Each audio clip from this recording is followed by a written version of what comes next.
अक्सर ही हमने सुना होगा कि वेटलैंड कंजर्वेशन जो है वो बहुत इंपॉर्टेंट है और साथ ही साथ जब भी वेटलैंड कंजर्वेशन या फिर वेटलैंड्स की बात हुई है तो ऐसा हो ही नहीं सकता कि रामसर साइट्स की बात ना हुई हो। तो आज के सेशंस में हम रामसर साइट्स इन इंडिया की तो बात करेंगे ही करेंगे, साथ ही साथ इन डिटेल समझेंगे कि वेटलैंड कंजर्वेशन इंडिया में कैसे हो रहा है, वेटलैंड्स आखिरकार हैं क्या और कैसे ये हेल्प करते हैं इकोसिस्टम और एनवायरनमेंट को। Hello students, welcome to Chahal academy. My name is Shubhangi Singh और आज हम इन डिटेल डिस्कस करने वाले हैं wetlands and Ramsar sites in India. On this our topic सबसे पहले बात कर लेते हैं रामसर साइट्स के बारे में। बात करने से पहले डिस्कस कर लेते हैं कि आखिरकार वेटलैंड्स होते क्या है। अब अगर हम वेटलैंड की बात करें तो वेटलैंड एक एरिया है, एरिया ऑफ वाटर है जो कि बहुत क्लोज है टू द सरफेस और द लैंड, जहां पर पानी अंदर है। तो वेटलैंड वो एरिया हुआ जहां पर आसपास लैंड के नीचे या आसपास पानी है, और इनको हम ब्रॉडली डिफाइन करते हैं या ऐसे एरियाज इंक्लूड करते हैं जो कि मार्शी होते हैं, मार्श लैंड भी कहते हैं, पीट लैंड भी कहते हैं। We are also referring them to as fen. यहाँ पर जो पानी है वो स्टैटिक भी हो सकता है, स्थिर भी हो सकता है, रुका हुआ भी हो सकता है, फ्लोइंग भी हो सकता है। इसमें फ्रेश वाटर भी इंक्लूडेड है और ब्रैकिश वाटर भी इंक्लूड होता है। अब ये जो एरियाज है जरूरी नहीं है कि नेचुरली ही क्रिएटेड हो, ये एरियाज जो है मैनमेड भी हो सकते हैं। और रामसर कन्वेंशन जो है उसके आर्टिकल 1 के मुताबिक वेटलैंड एक ऐसा एरिया है जहां पर वाटर डेप्थ जो है वो 6 मीटर से ज्यादा नहीं है एट लो टाइड। जब भी लो टाइड होगी तो वाटर डेप्थ जो है वो 6 मीटर से ज्यादा नहीं है, तब हम उस एरिया को वेटलैंड मानेंगे। वेटलैंड जो है हाईली प्रोडक्टिव और डाइवर्स इकोसिस्टम माने जाते हैं, क्योंकि यहाँ पे डाइवर्सिटी जो है, बायोडाइवर्सिटी जो है वो यूनिक मिलती है और वाइड वैरायटी में एग्जिस्ट करती है। चाहे चाहे हम यहाँ पे बात करें टेरेस्ट्रियल एनवायरनमेंट्स की या फिर एक्वेटिक एनवायरनमेंट की, क्योंकि ये जो हैबिटेट है ये इन दोनों के बीच में यूजुअली पाया जाता है। यहाँ पर डाइवर्सिटी जो देखने को मिलती है वो यूनिक है। और यहाँ पर प्रॉब्लम ये है, चैलेंज ये है कि ये जो है areas gradually because of urbanisation and pollution under threat हैं। अब ये वेटलैंड्स हमने यहाँ पे समझा कि वेटलैंड्स होते क्या है। Now let us move towards understanding wetlands और रामसर साइट्स का कनेक्शन क्या है।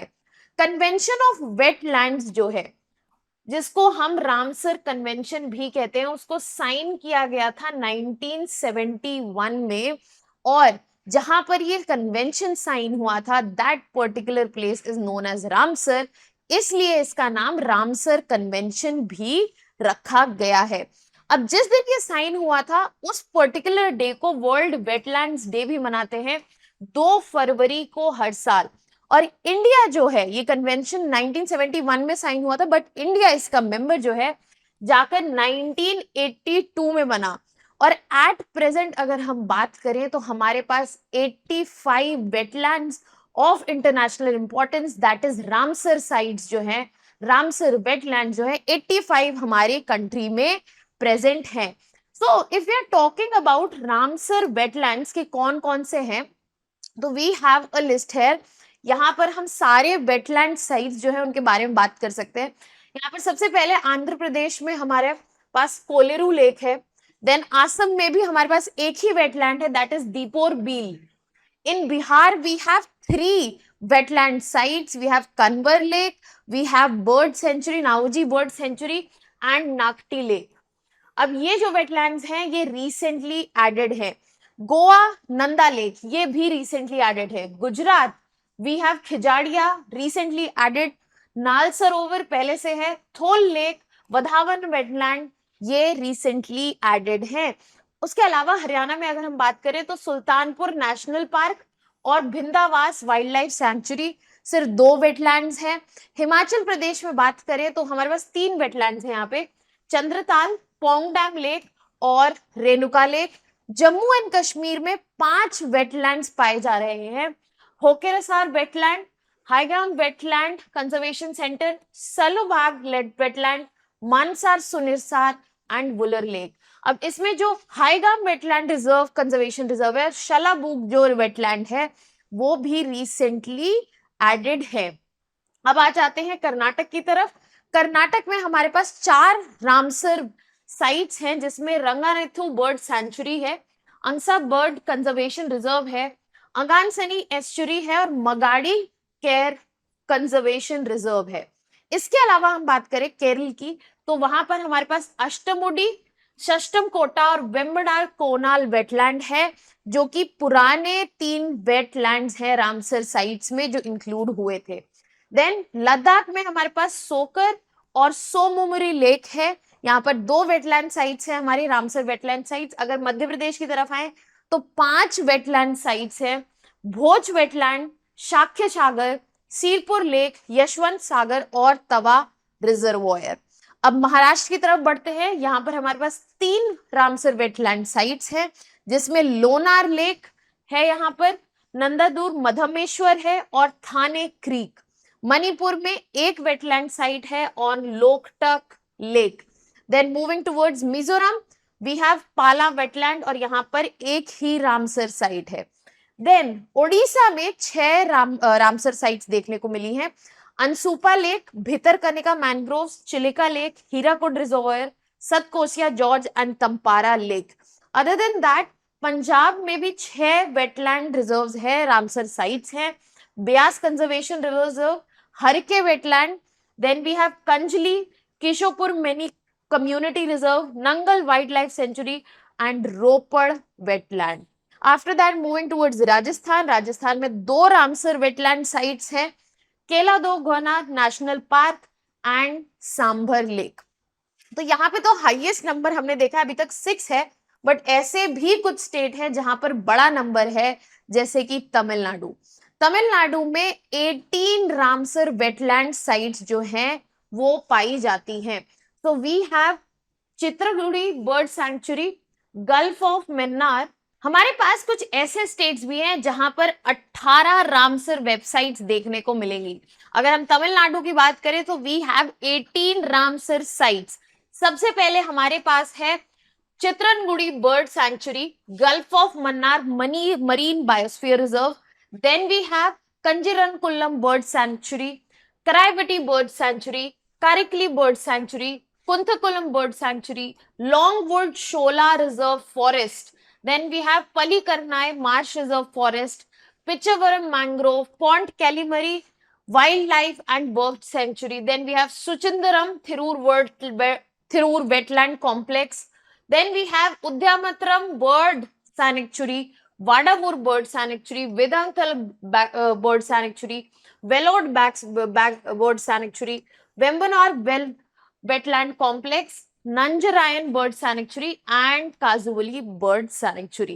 तो आप यहाँ पे देख सकते हैं कि एक अच्छा खासा नंबर बर्ड सैंक्चुरीज जो तमिलनाडु में लोकेटेड हैं वो वेटलैंड साइट्स हैं, और ये वेटलैंड्स जो हैं इंटरनेशनल इंपॉर्टेंस के हैं, इसलिए इनको रामसर साइट्स का अक्लेम मिला हुआ है। Then moving to Tripura, Tripura में हमारे पास एक बायोस्फीयर रामसर साइट है which is Rudra Sagar lake.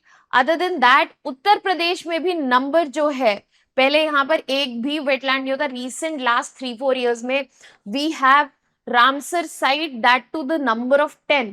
सो यहाँ पर Bakhira sanctuary, Haiderpur wetland, Nawabganj bird sanctuary, Parvati Arga bird sanctuary, Saman bird sanctuary, Samaspur bird sanctuary, Sandi bird sanctuary, Sarsai Nawar Jheel, सुर सरोवर एंड अपर गंगा रिवर। तो ये सारे जो 10 के 10 यहाँ पे वेटलैंड्स मेंशन्ड है उत्तर प्रदेश के, ये रामसर साइट में इंक्लूड होते हैं।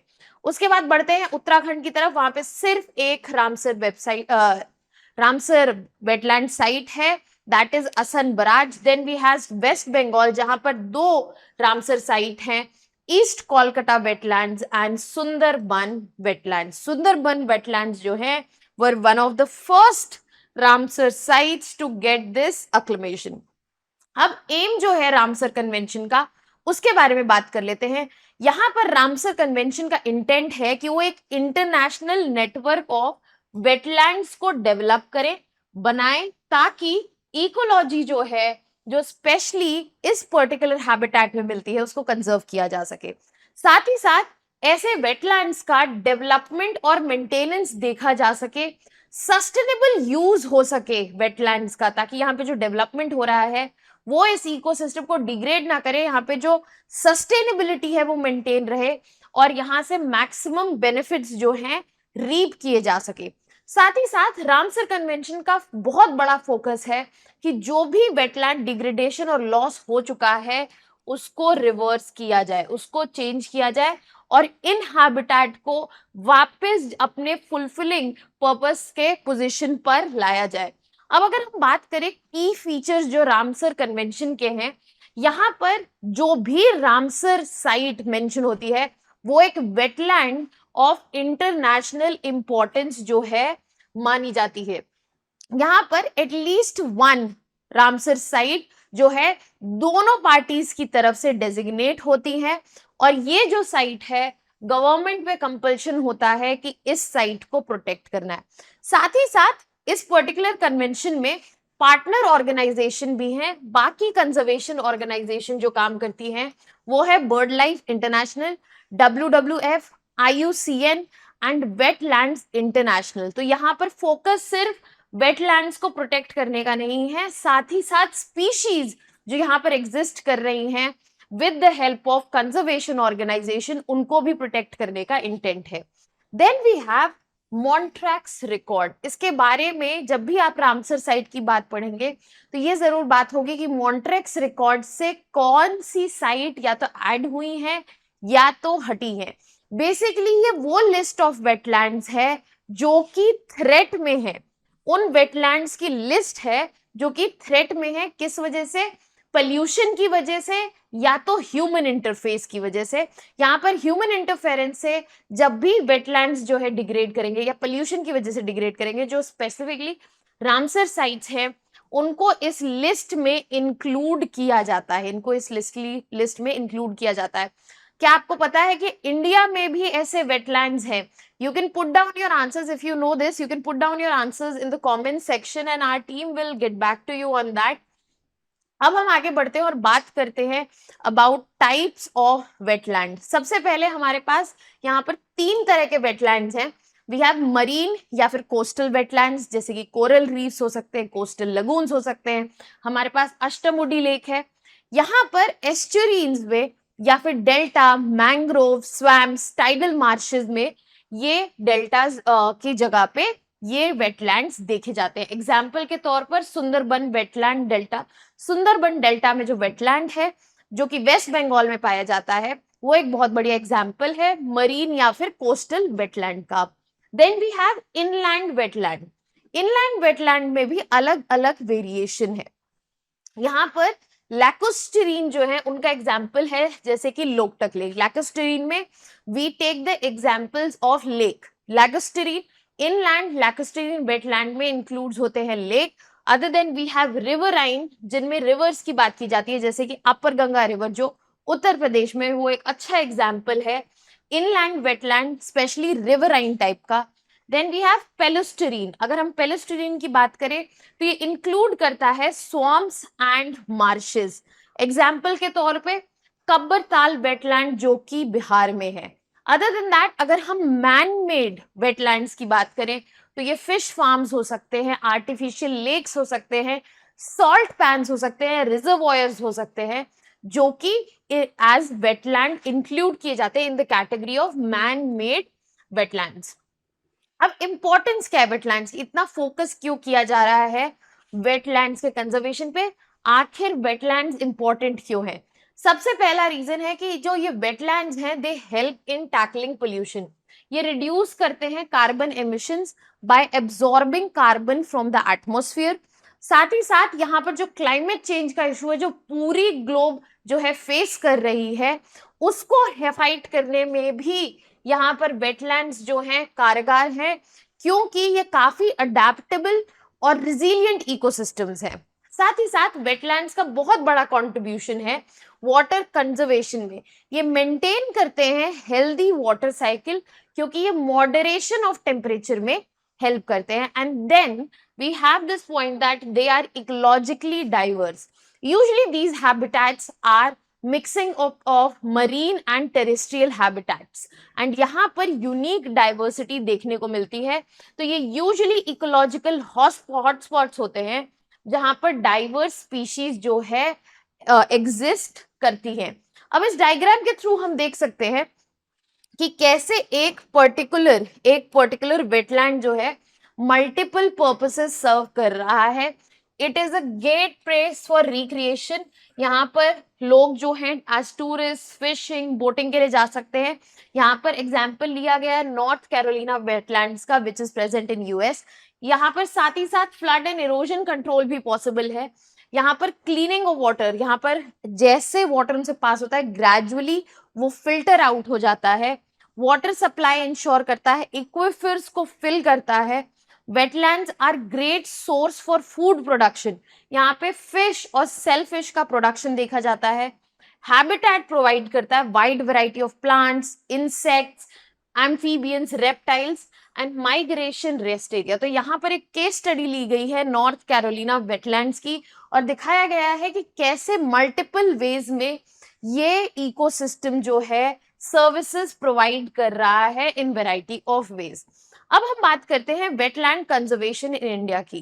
इंडिया में हमारे पास 1200 से ज्यादा वेटलैंड्स हैं, जिसमें से 85 की हमने जो बात की वो रामसर साइट्स हैं.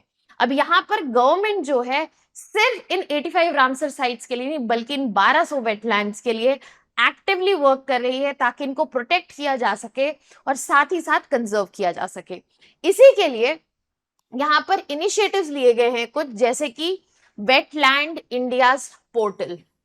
अब ये जो पोर्टल है ये मैनेज्ड है by ministry of environment, forest and climate change, और ये पोर्टल जो है इंफॉर्मेशन प्रोवाइड करता है on all conservation efforts related to the wetlands. Then we have national plan for conservation of aquatic ecosystem. ये कोलैबोरेटिव प्लान है centre और states के बीच में ताकि वेटलैंड डेवलपमेंट और कंजर्वेशन जो है वो देखा जा सके. तो it is a national plan but it is between the centre and states ताकि वेटलैंड्स का डेवलपमेंट और कंजर्वेशन साइमल्टेनियसली इंश्योर हो सके. अब यहाँ पर अगर हम बात करें वर्ल्ड वेटलैंड्स डे की, तो जो कि 2 फरवरी को सेलिब्रेट किया जाता है हर साल, वहां पे अलग अलग थीम्स ली जाती हैं. And this is an image from 2020 जहां पर अलग अलग वेटलैंड्स को फ्लरिश और डेवलप करते हुए दिखाया गया है. Then we have further other ways, जैसे कि गवर्नमेंट ने जो स्टेप लिए हैं, लेजिस्लेशन बनाए हैं. We have wetlands conservation and management rules from 2017. ये जो रूल है ये सपोर्ट करता है कि डिसेंट्रलाइज वेटलैंड डेवलपमेंट हो सके. दैट मीन्स ये सिर्फ सेंटर के पास लेजिस्लेशन नहीं रहेगा, यहाँ पर स्टेट्स और लोकल लेवल भी इन्वॉल्व होंगे. और ये यहाँ पर डिसेंट्रलाइज वेटलैंड डेवलपमेंट की बात करता है, जहां पर नेशनल वेटलैंड कमिटी को बनाया गया ताकि वो स्टेट्स को एडवाइस कर सके, उनकी स्टेट मैनेजमेंट अथॉरिटीज को एडवाइस कर सके कि कैसे यहाँ पर वेटलैंड कंजर्वेशन बेटर हो सकता है. साथ ही साथ कैपेसिटी डेवलपमेंट इनिशिएटिव्स लाए गए जहां पर रीजनल वर्कशॉप को बेहतर करने पे, टेक्निकल कैपेबिलिटीज बढ़ाने पे और कैसे और इफेक्टिव वेटलैंड मैनेजमेंट हो सकता है इन वर्कशॉप्स के थ्रू सिखाया जाता है. नाउ यहाँ पर हम देख सकते हैं कि इंडिया जो है एक बहुत ही बड़ा नेटवर्क, लार्जेस्ट रामसर साइट्स का नेटवर्क कैरी करती है, स्पेशली इन साउथ एशिया, जो कि सिर्फ इस पर्टिकुलर हैबिटेट या वहां पे रहने वाली स्पीशीज के लिए नहीं, हम इंसानों के लिए और एनवायरमेंटल सस्टेनेबिलिटी के लिए बहुत जरूरी है. ये वेटलैंड्स जो है बहुत ही सारी सर्विसेज प्रोवाइड करते हैं, but we have to understand that they suffer from many threats as well. इनको प्रोटेक्ट करने के लिए जरूरी है कि सारे स्टेक होल्डर्स जो हैं वो साथ में आए ताकि इनकी डेवलपमेंट जो है रेगुलेट हो सके और इनका डिग्रेडेशन जो है वो रुक सके. At this point I would like to highlight, ऐसे जो टॉपिक्स होते हैं इनको मल्टीपल डायमेंशन से समझना, ना कि सिर्फ फैक्चुअल नजर से देखना हेल्प करता है. यहाँ पर आपको फैक्ट्स तो समझने ही है, साथ ही साथ इनके अलग अलग एंगल्स की क्या क्या इनकी सर्विसेज है, कैसे ये इंपॉर्टेंट है, क्या क्या चैलेंजेस फेस करें और कौन से इनिशिएटिव्स चल रहे हैं इनको हेल्प करने के लिए, आपके एग्जाम के नजरिए से बहुत ही जरूरी है। ऐसी और भी वीडियोस और कंटेंट रिलेटेड इंफॉर्मेशन के लिए you can subscribe to our YouTube channel. That was all from my side. Thank you so much.